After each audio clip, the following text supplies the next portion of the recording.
Good morning. After I follow Mark Clevey, who has presented a very professional approach to getting financiers and entrepreneurs and everyone involved in a community, and Mark from Holland, who has worked on a strategy going forward on their community, I'm going to present an alternate approach, which is kind of like swinging at every pitch, okay? In the city of Wyandotte, we are a city of 26,000. We're about 12 miles south of Detroit. We're right on the river, and we are surrounded completely. We're one of the few municipals in that area. Here you've got Lansing and Grand Haven and Holland and Zeeland are all together.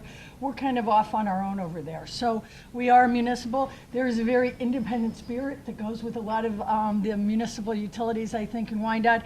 And we've been fortunate that a lot of people bring us projects to look at, and we look at them all. We really seriously do swing at every pitch, because you never know which ones are going to work. Because you might have the right technology, but you can't get the financing, or you might have the financing and the technology just doesn't work. So we've had all those experiences. So I'll start going through.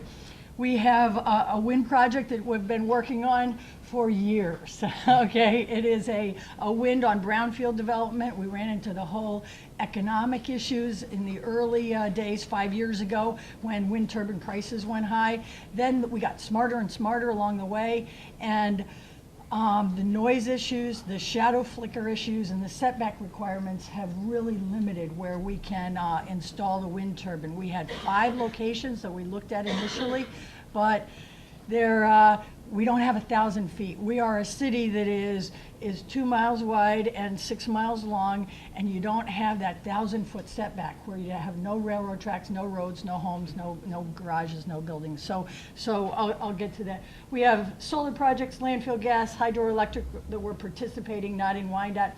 Our energy efficiency initiatives, just like Holland said, it's the place to go. It doesn't have a lot of pizzazz on the energy efficiency side, but my gosh, if you don't have to make the kilowatt, it's one that you've saved. Geothermal and alternative fuels that we've tried.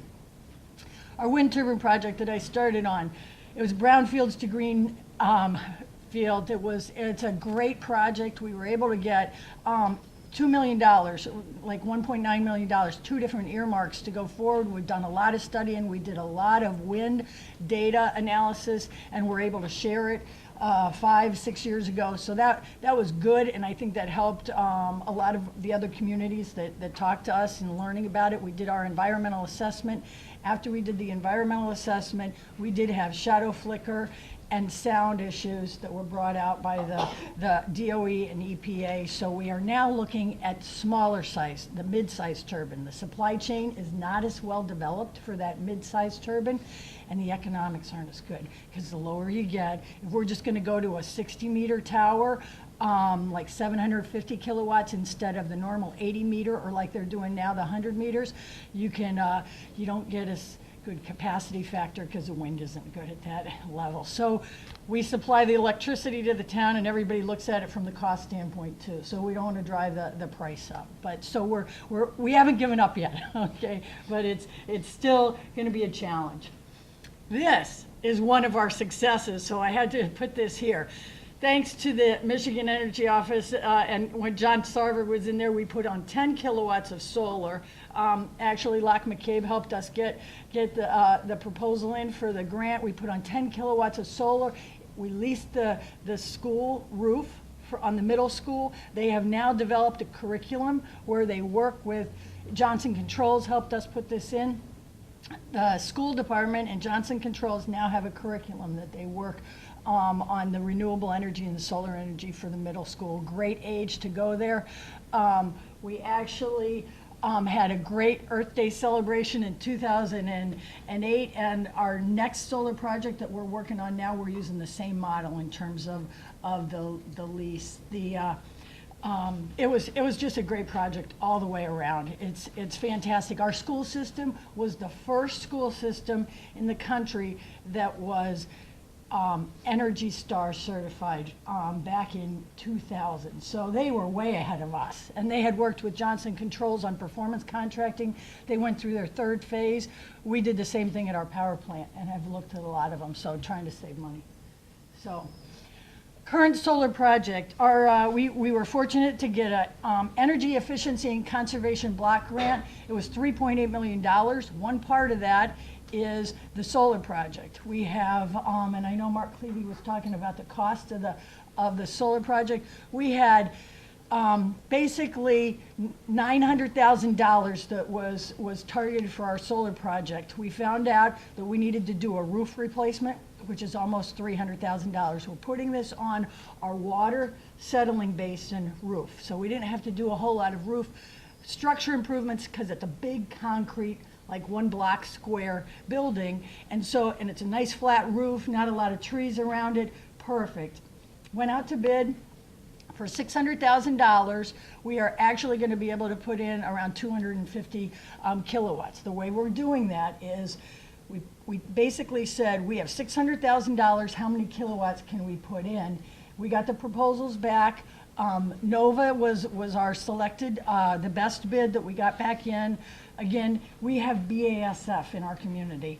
They are our largest customer, and we work with them very well. But being a municipal utility, we have to go out to public bid for everything. So it all comes back to how the bids came in. We got a great bid. It was around $4 a kilowatt, or $4 a watt. They can take advantage of the tax credit. So this is one of the things that we were looking at, and we're going through the contract side of it now and the legal side.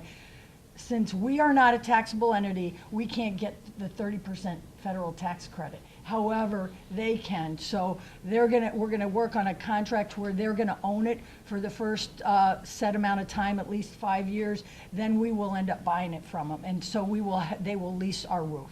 So that way, actually the original price was $600,000 for like 180 kilowatts. So now we can increase that up to the 250, basically free. So it was a great opportunity for us. This is going to provide equivalent of 65 homes of power in Wyandotte. So it's really exciting. It's right next to our library, and hopefully we'll have it done by the end of the year.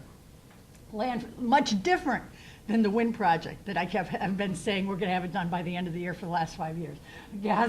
Landfill gas projects, we don't have them in Wyandotte, but as a electric supplier, we have partnered with some of the other Michigan public power agencies for some Granger landfill gas, and also North American Natural Resources.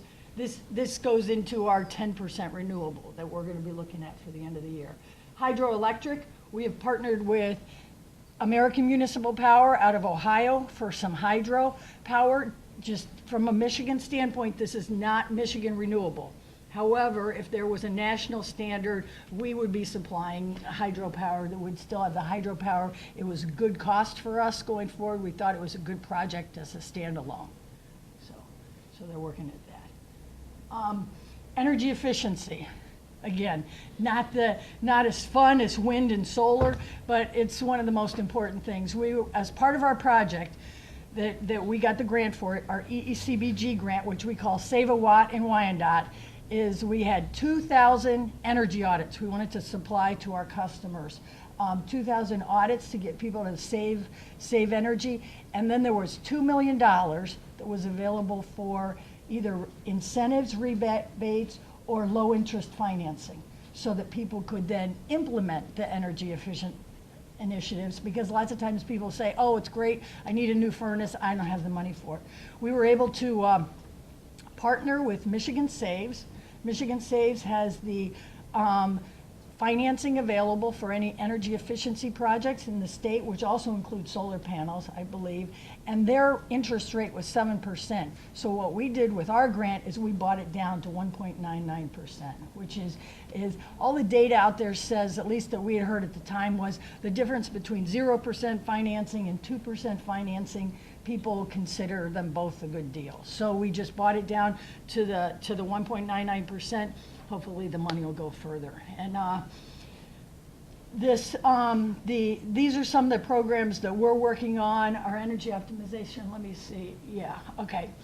2,000 audits.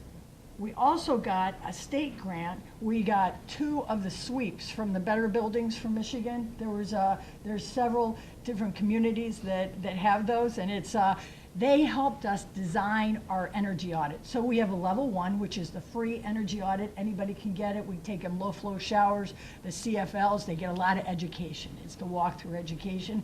And then we went out to bid for 7 contractors that can do what we call the level 2 audits, which are the blower door, offer any insulation improvement, window improvement, you know, all those kind of things. So we have doubled all the rebates. With our grant, we've taken our regular energy optimization rebates that everybody has, either gas or electric rebates out there, and we've doubled them to help incent the people. Energy optimization, I'm going to quick go through this because I think everybody's aware of that.